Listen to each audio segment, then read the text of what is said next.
The title of my talk, Experimental Quantum Computing at IBM. It's a very generic title. But what I wanted to talk about is the type of devices that we have and we use at IBM, and focus on what type of controls that we use to implement quantum gates, and also the different methods that we use to characterize, and mainly to understand our quantum system. And that would help us improve our devices and move forward in terms of trying to use this as a good quantum computer. So, quantum computing technologies. There are many types of quantum computing technologies, and you could ask the question, what's your favorite qubit? And some might answer ions, photons, nanowires, solid-state defects, neutral atoms. But at IBM, we like superconducting circuits. So in this talk, I'm going to focus on this superconducting circuits. And a very brief outline, as I said, the main part of this talk is going to be understanding our quantum system and discuss different things.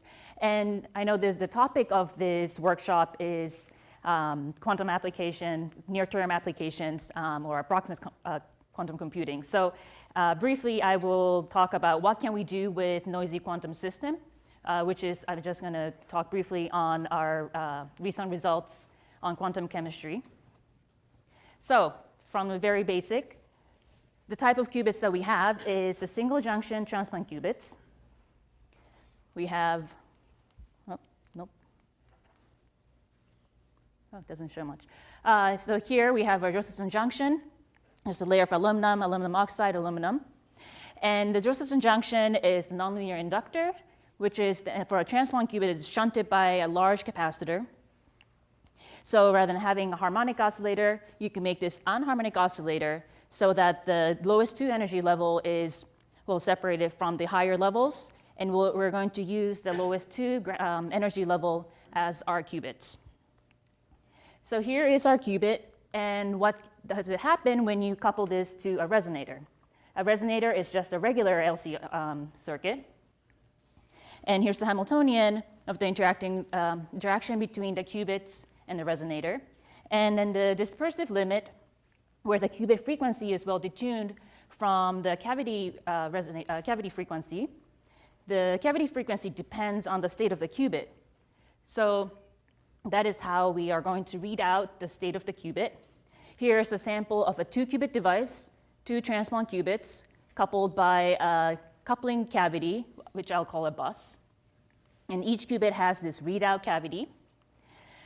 And depending on the state of this qubit, when you put a tone, a microwave tone in this cavity, you sweep the frequency, you'll see a state-dependent resonance. So this is how we're going to probe the state of the qubit. And typically, we would have amplifier attached to the readout resonator, and we could do a high-fidelity readout. Here's a histogram of the ground state and the excited state of the qubit. And you could see that the states are very well separated. And you could get a readout fidelity from that. So in terms of readout, so currently we have high fidelity readout using some type of quantum limited amplifier, such as JPCs, TUPAs. But right now we have a fairly slow readout and cavity emptying. That is due to the design that we have. We have a relatively small chi and kappa. We also have a fairly slow initialization because we're not doing any active reset. And this is also without active reset. So for active reset, we actually need to do, you have to read out and you have to determine the state very fast. So I place this latency budget with this small kappa and small chi. We need at least 3 microseconds, usually more. And this latency budget, what I mean is that from the time you start the measurement until the cavity is emptied. So, once within this latency budget, right after this, you could run some other qubit gates. But this doesn't mean, and then I'll just discuss what's in progress and what we're working on. What we like to have is fast readout and also fast reset. So with that, using FPGA, we could do fast readout and cavity emptying. just by designing it, just by engineering, just changing the kappa and kais. And you could also do fast initialization by doing active reset.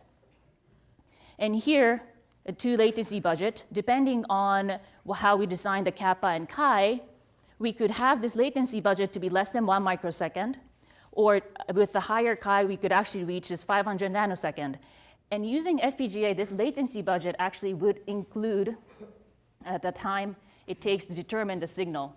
So you could do an active reset right after this 500 nanosecond, and then restart a new experiment. So this is something that we're working on. And now on coherence and scaling. So throughout many years, over the years, we have, in superconducting qubits, we have made tremendous improvement in coherence time. And now we're reaching over 100 microseconds using a 10 to 100 nanosecond gate times. So it's very important to note not just the coherence time, but to understand that we need fast gates. Having 100 microsecond gate coherence, with microseconds and tens of microseconds of gate is not going to do much. And this is also an active area of research where we're studying some materials or other things to try to improve coherence. So in terms of scaling, here are different devices that we've had at IBM, starting from a 2-qubit device that I showed you earlier, 3, 4, 5. This is one of the quantum experience device, the 7, 8, and then the 16-qubit 22 buses. That's the newer quantum experience device, IBM QX5 that we have now. And we have also announced our commercial program, the 20-qubit and 50-qubit device with these connectivities. So we're always, along with improving the coherence, we're increasing the number of qubits. And what are the other things that we're working on? So quantum gates. So this, again, is going to go back to basic. How do we control the qubit state? So for single qubit, you want to bring qubit on this block sphere. And how we do it is by putting this microwave tone through this readout resonator. Our typical qubit frequencies are around 5 gigahertz. And by putting this tone, you could rotate the qubit, you could derive the oscillation, and by pulse shaping, you could prepare like an X gate or a Y gate, and you could calibrate that well. This is a picture of Jerry just in the lab in front of the equipment. Okay, so here I'm showing 2 different phases. So as I said, depending on the pulse shape that you make, you could rotate the qubit 90 degrees, and then just by changing the phase, you could do a Y90 operation. So this is the same calibration method you use, calibrate a X90 gate, and just by having an extra phase or an angle, changing the angle, you could apply a Y90 gate. So how about Z gate? Z gate is a little bit different. You could look at Dave Mackay's paper. It's a special gate where it's just done in software. So I said going from X90 to Y90 is just the change in the angle. So for phase gate, the way we implement the gate, you could do this in software, so it's kind of a virtual Z gate. So this gate for our system doesn't cost any time. So you could think of it as a free gate that you could apply. So these were single qubit gates. How about 2-qubit gates? In superconducting qubits, there are different types of 2-qubit gates that you could use. Here's some list. But for this talk, I'm going to focus on the first one, cross-resonance gate. It's a CR gate. And the pro is that you could use fixed frequency qubits, and it has fairly long coherence. But the cross-resonance gate work well within certain frequency range, so that could be difficult. Nonetheless, we have qubits, where the cross-resonance gate is an all-microwave entangling gate. So as I said, you could use this fixed frequency qubits. And 2 qubits are coupled with this static, there's a static J coupling through this bus that hybridizes the qubit levels. And so here's qubit 1, qubit 2. By driving the first qubit, the control qubit, at the frequency of the second qubit, qubit 2's tone, you could drive this ZX term so that it only drives the second qubit depending on the state of the control.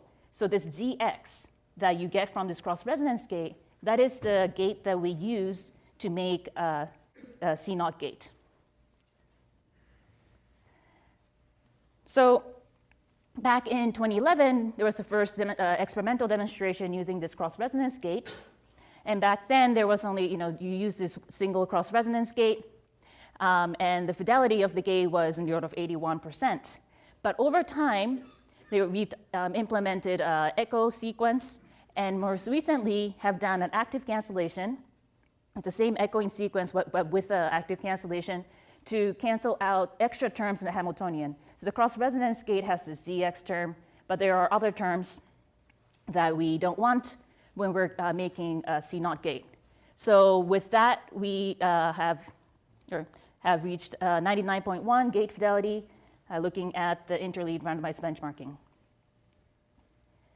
So here, up to here, single qubit and 2 qubit. And what are the other multi-qubit characterizations that you could do? So with 2 qubit, the typical experiments that we run, because we have this always-on coupling with this bus, we typically look at ZZ coupling, the static ZZ that exists. So the type that we run, the experiment that we run, we call it the joint amplification of ZZ, the JAZZ. We run 2 different experiments. So the first qubit, this is the qubit that you're going to be measuring. You bring it to, you apply a pi over 2, and you do an echo, the pi, and then another pi over 2 in a different angle. So it's not too important here what we're doing here, but the difference is that for the first experiment, we have the second qubit in excited state, and the other experiment, you run it without this pi. And then you're going to compare the frequency difference that you observe on the first qubit. By comparing this frequency, you obtain that for this sample, for this 2 qubit, we had a 300 kilohertz static ZZ. So you could run this ZZ experiment, the JAZZ experiment, on a multi-qubit system. This is from an IBM QX1 device. It was the first IBM Q experience device that we had. And here's a table of ZZ between all the pairs. And these epsilons are just if the ZZs are fairly small, which makes sense with the D1 and D3. It's not on the same bus, so there's a negligible ZZ coupling. So as you see from this table, D1 and DS1 has the highest ZZ, just about 90 kilohertz. So when you characterize the qubits, you could get the frequencies, and then to characterize the gates, you could run randomized benchmarking. So typical experiments that we do to verify the gates are running individual randomized benchmarking. That means you run benchmarking on single qubit while all the other qubits are in the ground state. And you could also run simultaneous randomized benchmarking. That is, you run proliferate randomized benchmarking on these single qubits all at the same time. And what I want to show is comparing this row and this row, the largest change that you see in the error are on D1 and S1. So this randomized benchmarking result is capturing this ZZ, the high ZZ that I have between the pair. This is one method of looking at crosstalk on a multi-qubit system. So what are other things that we could look for? So when I ran this 422 code experiment, this looking for error wasn't the point of this experiment, but nonetheless, I was looking at the 422 code. Just to briefly go over what this is the 422 code is a 4-qubit code. There's 2 logical state that you could encode, L1 and L2. And the idea is the L1, one of those 2 logical qubit could be prepared full torrently, but the other one is not. So, for example, the logical 0,0 state, the little p, that's the protected qubit, and then the other one is a gauge qubit. So the protected qubit, this is the one that you could prepare full torrently. And these are the 2 stabilizers. And you could define all these logical a bit flip and phase flip for each of the logical states. So the experiments that I run was to first prepare a logical plus plus state. That is by running the X stabilizers and then preparing the state by measurement. So I start with the syndrome qubit at the excited state, and then at the end, I only post-select when the syndrome is at 1, and that this would prepare this plus plus state. So once you prepare by measurement, you could do a post-rotation to run state tomography, measure the rest of the 4 qubit, and make a reconstructed states. So typically for reconstructed states, you'll use the computational basis, but to look at these logical qubits, we're going to define a new basis where the first 2 strings are going to be the logical states, and then the third and the fourth are syndrome bits, which one of them detects the phase error, and the other one detects the bit flip error. So these syndrome bits could be flipped by using these destabilizers, and these change the stabilizer eigenvalues without changing logical observables. So looking here, so you could start from, say, a 0, 0 or a plus plus state, and here I'm writing a perfect 0, 0. The SZ and SX is 0, 0. So this is the proper logical plus plus state, and by applying either a phase flip or a phase flip on the logical 1 or applying destabilizer, you could change these bits, the 4-string bits. And this is going to be the new basis I'm going to use to look at the reconstructed states. And just to note that I'm going to define the acceptance probability, which means the probability that the state is in this encoded state, as probability of SZ and SX being 1. Being in 0, 0. So here's the result when you use that the C0 gate that I had from the 5-qubit device. And here, on the yellow corner, this is the qubits that's in the logical space. And when you actually look at the acceptance probability, it's very low. It's less than 30%. So clearly, there are a lot of states that is outside in this code space. And so from this, you could see that the code is very sensitive to certain errors. So when I was looking at these 2-qubit gate and run a randomized benchmarking, each individually, these 2-qubit gates had a decent gate fidelity. So I didn't assume to get this bad of acceptance probability. So what is the type of error that we have? So I talked about cross-resonance gate a little bit earlier, and this ZX, so this is the drive Hamiltonian, the CR drive Hamiltonian, and this ZX term, this is the one that you want to make the C0 gate. And so this is the terms between this control and target qubit. And when you apply this echoed cross-resonance gate, what you're doing is you're canceling out all these terms, except for IZ in this line. But when you consider not just this 2-qubit, but other qubits that's coupled to this pair, say D2, 3, and 4, which I'll call them spectator qubits, and when you actually consider other Z terms that's associated with it, this echoed cross-resonance, two-pulse cross-resonance gate only cancel these terms out, and there are several other Z terms that's left. So how do we get rid of that? So you could do some other echoing scheme where you could divide it up to 4 cross-resonance gate and do a 4 CR pulse C0 gate. So by splitting these gates, you could cancel all these other Z errors. So here, there are 4 pairs of CR, and all the C0 gates were less than 2.5% error. And for the 4-pulse CR, the error per gate was a little higher. That's mainly due to the gate being a little bit longer and also having more pulses. Nonetheless, when you actually run the same experiment trying to make this logical state, the 422 code state, so here's the previous result using the 2-pulse CR, and this is with the 4-pulse CR. So now, as you see, most of the states are in this accepted state. It's 79% acceptance probability. And then, so you could see, and all the errors that we had previously is gone. So by running this state tomography of this 422 code, we noticed that there was some sort of error. It didn't tell us what exactly, except for that it was a bit flip, but in plus states, so it's more of a phase flip.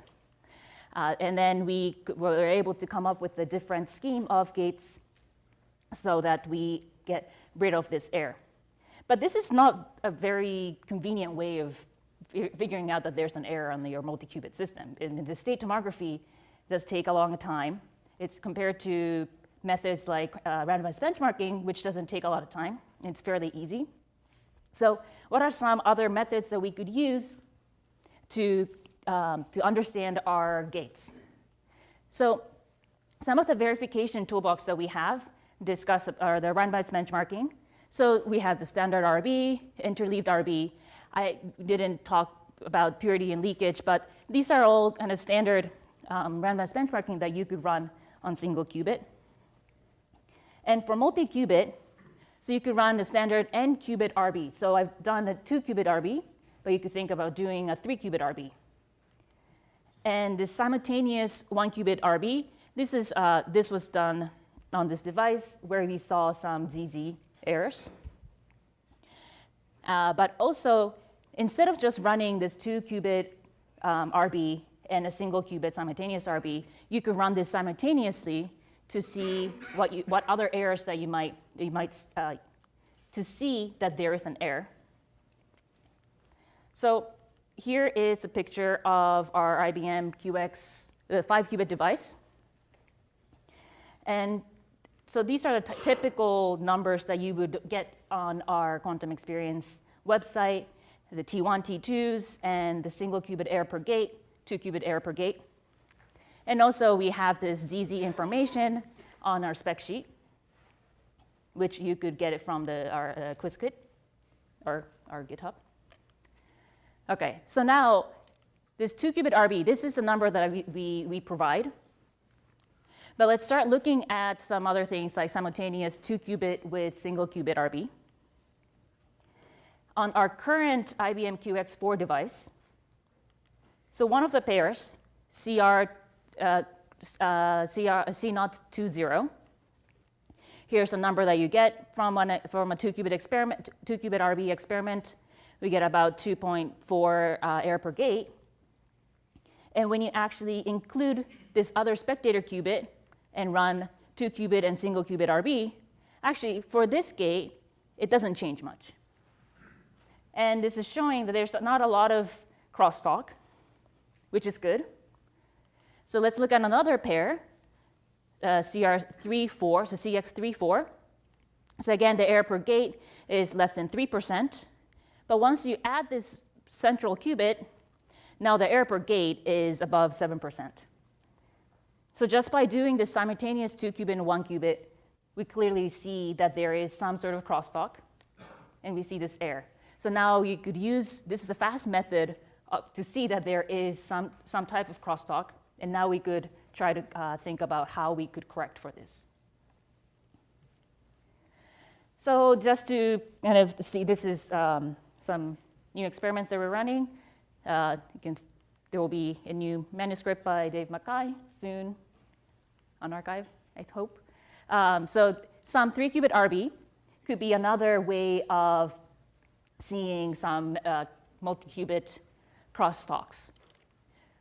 So it's just a standard 3-qubit RB, and depending on the connectivity, so you see, so usually we don't have a 3-qubit entangling gate. We would have a 2-qubit entangling gate, but if they're fully connected, to create one 3-qubit Clifford, you need about 3.5 C0s. And if it doesn't have a full connectivity, it requires more C0s. So clearly, you would be able to run it better when you have a better connectivity. So here's some results from IBM QX4. So here's the 3-qubit benchmark RB.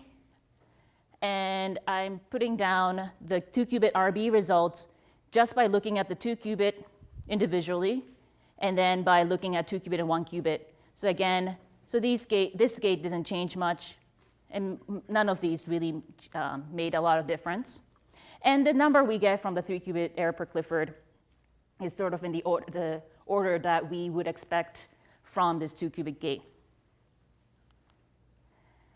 So, but with the same pairs, but with limited connectivity, so that I took out one of the C0, now you're using a lot more C0 gates per 3-qubit Clifford.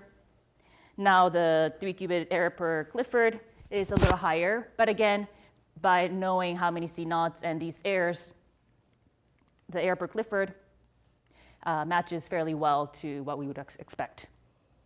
So here, it's probably what you might want to see our new 20-qubit device. So here there are 20 qubits with all the couplings.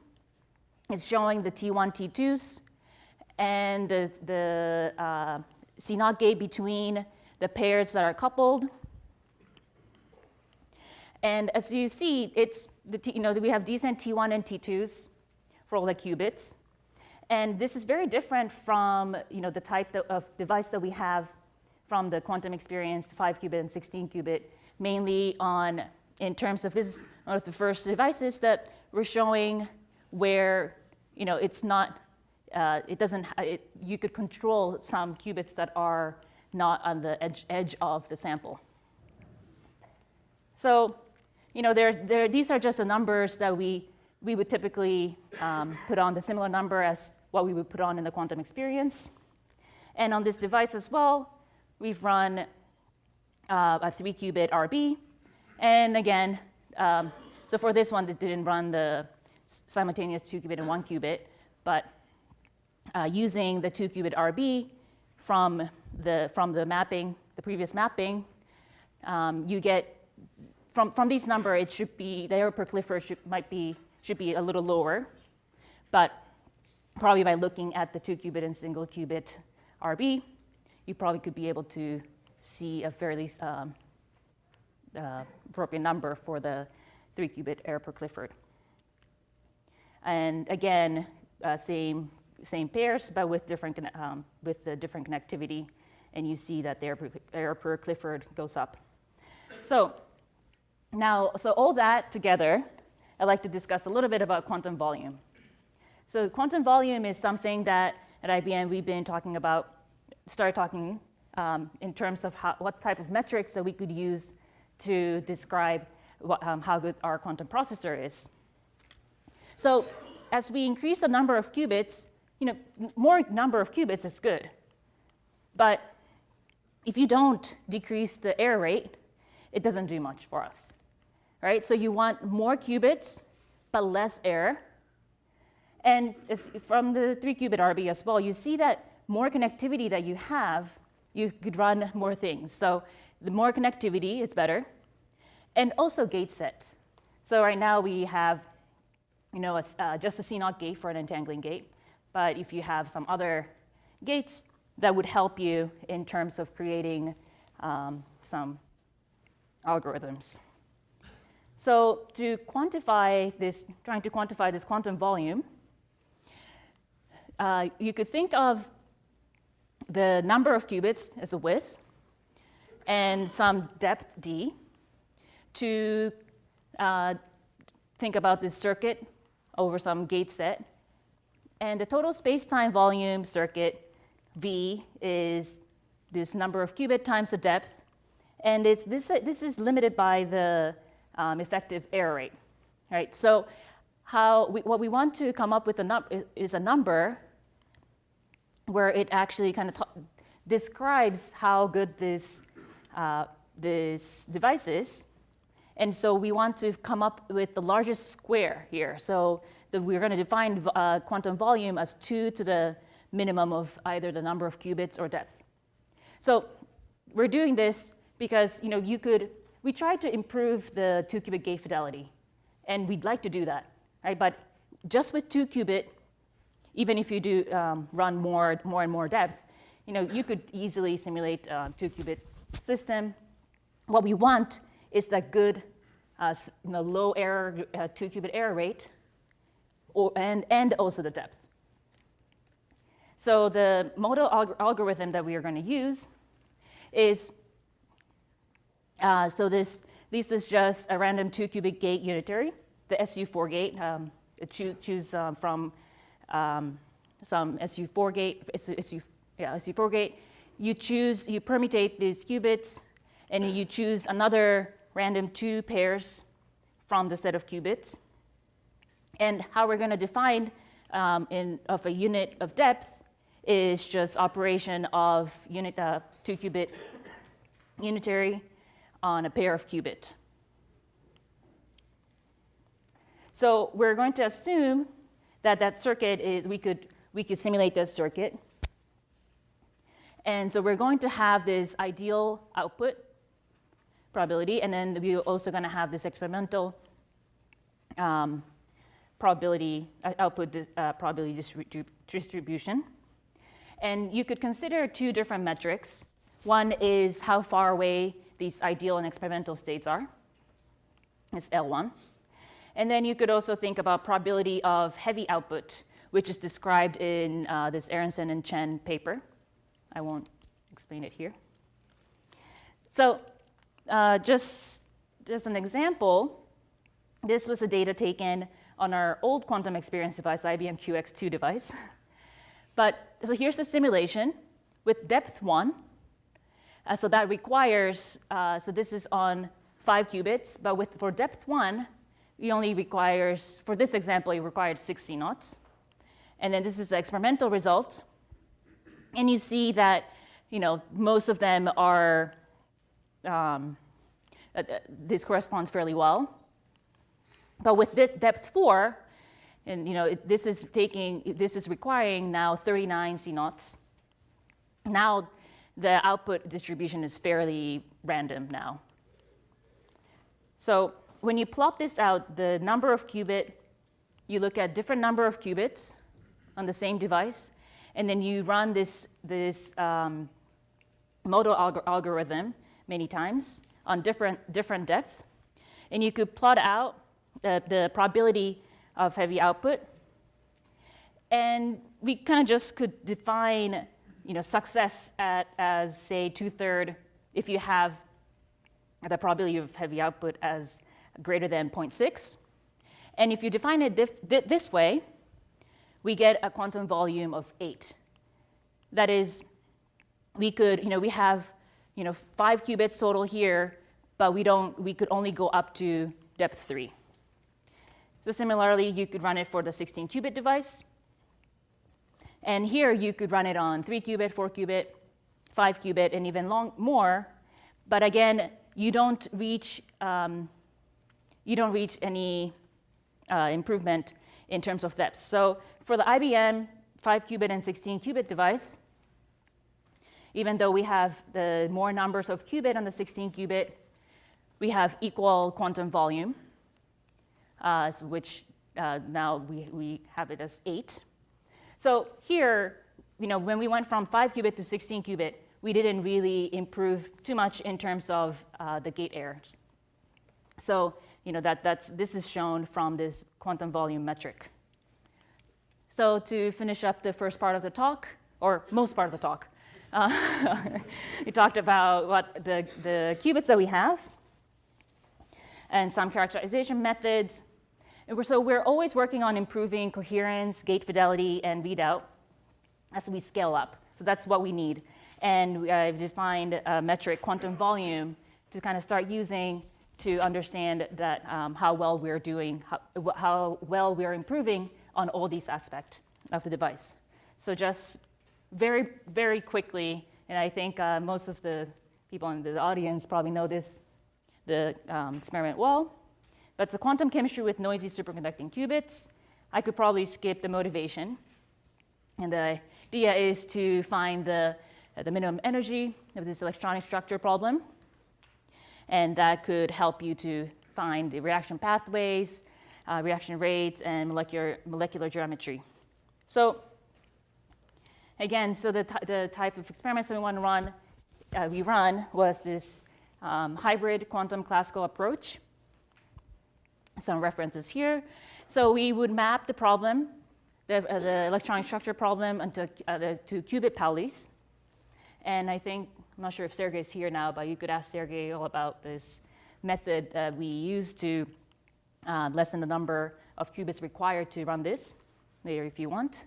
And then we prepare some trial state using a hardware efficient way. And then you do a partial state tomography to obtain the energies. And you feed it to the classical computer. And then from that, using a classical optimization, you come up with the different parameters. And you run the experiment over and over to minimize the energy. So the hardware efficient trial state preparation uses some SU2 gate, which we could use using the single qubit rotation with some phase gate. And here, this is the U entangling gate. So this could be any entangling gate that you could have in a device. So this is the hardware efficient part. For the paper, what we did was not actually use like a C0 gate, a calibrated gate, but we just turn on the CR tone. So the CR tone, as I discussed earlier, has this DX terms, and there are some other terms as well. But for this entangling part, it's okay to have some coherent. If it's a coherent operation, it's fine. So you don't want to run something you don't understand, but by applying some CR gate, you're applying some sort of entangling gate. And with 3D plus 2n variational parameters, you could make these trial states. And also this depth, that's the number of entangling gate that you apply. You could set that by, depending on the amount of coherence that you have. So just quickly, for the hydrogen, I'm showing the two different place with the two different interatomic distance at equilibrium and dissociation. So depending on that distance, you would have a different Hamiltonian. And these are the terms, the Pauli terms that you want to calculate. So we have 5 Pauli terms for the hydrogen. And out of these 5, we usually would put them together and only run a few experiments, the partial state tomography. So for these 5 Pauli terms, we only had to measure 2 different states to get those numbers. For lithium hydride, we use 4 qubits, 100 Pauli terms, so it goes up quite a bit. But again, you could put them into sets of 25, and then even more for the 6 qubit beryllium hydride simulation. There are 165 Pauli terms, but you could kind of group them into 44 sets. So this sort of came up yesterday as well, but so this dotted line on this graph, this plot, is the actual energy. The black dots are the experimental results. With these density plots is from the numerical simulation using what we understand about the device. So these are some things that we know about the device. So that what brings this error is the decoherence, sampling errors, limited iteration, accuracy of the classical optimizer, and also insufficient depth. So this kink is due to not having enough depth. So all these experiments were done with depth 1. So now it's just the conclusion. So just I want to point out 3 points from our quantum chemistry paper. The one new thing was this hardware efficient qubit mapping. Again, this could ask Sergey about this. And then also this hardware efficient trial state preparation.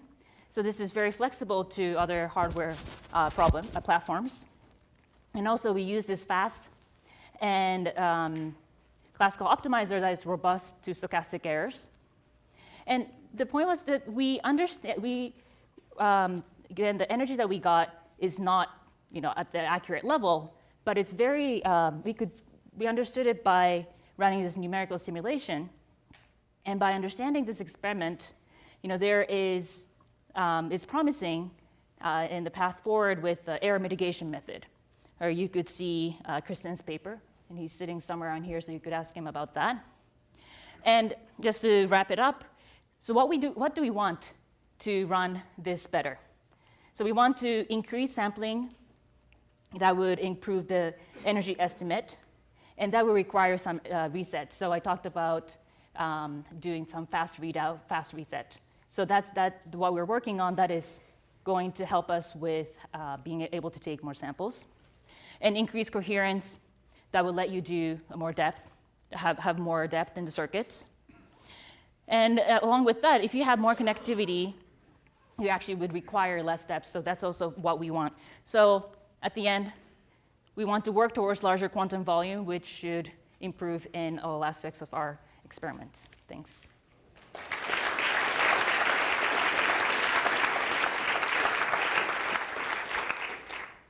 Thanks, Maika, for a fascinating talk. We have time for one or two quick questions.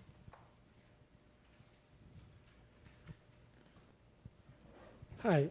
So in the hardware efficient mapping and bidirectional approach that you're doing, I'm worried that, it looks to me like you're doing sort of a random circuit, and then because you have these gates with sort of random parameters, and then you measure something, and then you're going to try to optimize those parameters to convert to what you want. But I think that, when you do that, and you measure pretty much whatever you measure, you're going to concentrate exponentially into the average value over the Hilbert space. I think you will have to take exponential number of measurements to then find better values for the parameters. Am I wrong about that? Sorry, this is for the hardware efficient mapping, right, hardware efficient, optimization that you're doing of the parameters for chemistry. So for this experiment, we fixed the amount of time we applied across resonance gate, which we know how much ZX we had, how much IX or other terms that we had. So we use that number with the numerical as a model and run numerical simulation.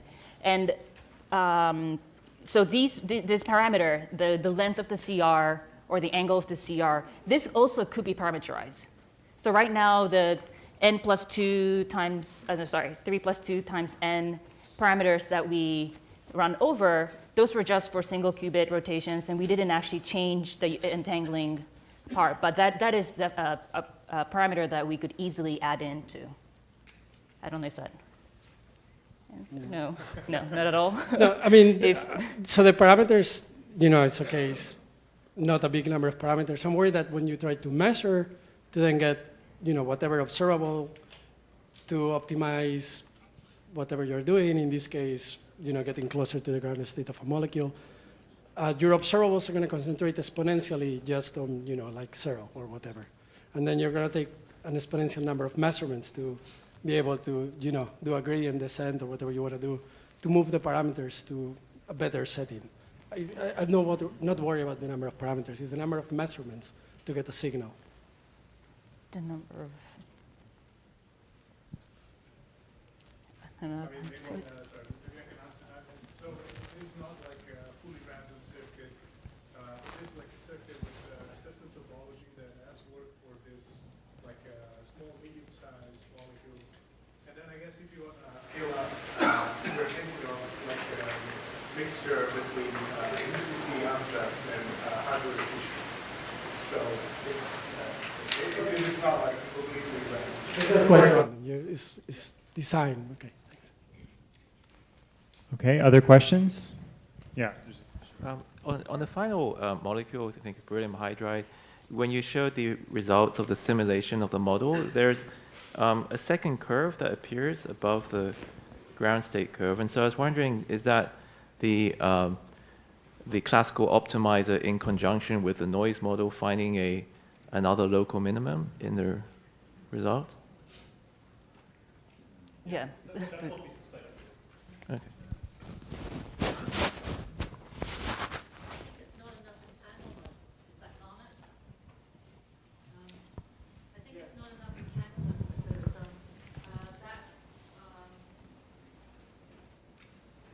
Oh, for this. But where around the hump. Yeah. Yes. Yeah. No. For the other one with the two different results. It can't be about the entanglement, though, because there's an unentangled state with better energy than that. So, just saying. Other questions or comments? I just want to ask, you did a lot of characterization and verification, and as we heard yesterday in Shelby's talk, theorists like to come up with, as she put it, all these sexy machine learning algorithms that experimentalists don't really want to touch.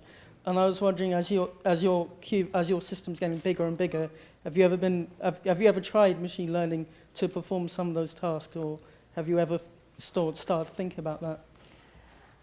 I mean, we haven't implemented or machine learning, but I think there's a direction that we all need to think about in terms of characterizing multi-qubit. Last question, Nathan. All right. So those fancy machine learning methods are pretty cool for the record. But anyways, the question I have is for the 20 qubit system that you were looking at.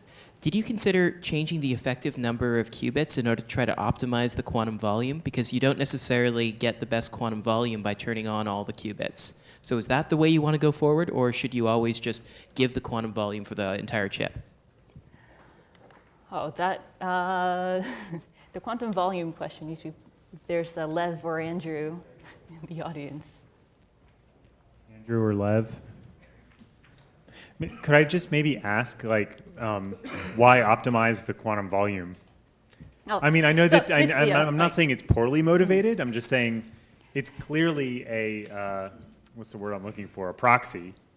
So why optimize the proxy when you know for a fact that it's a proxy? All right. So, if anyone else wants to say something, but for quantum volume, this is not the metric that we're thinking the way that we described as the only thing that we need to care about. But we want to come up with a simple metric that we could study over different types of devices that we could easily implement to kind of have to be able to compare. So, there might be other methods, and yeah. Okay, if there are no more questions, let's thank all the speakers from the afternoon session.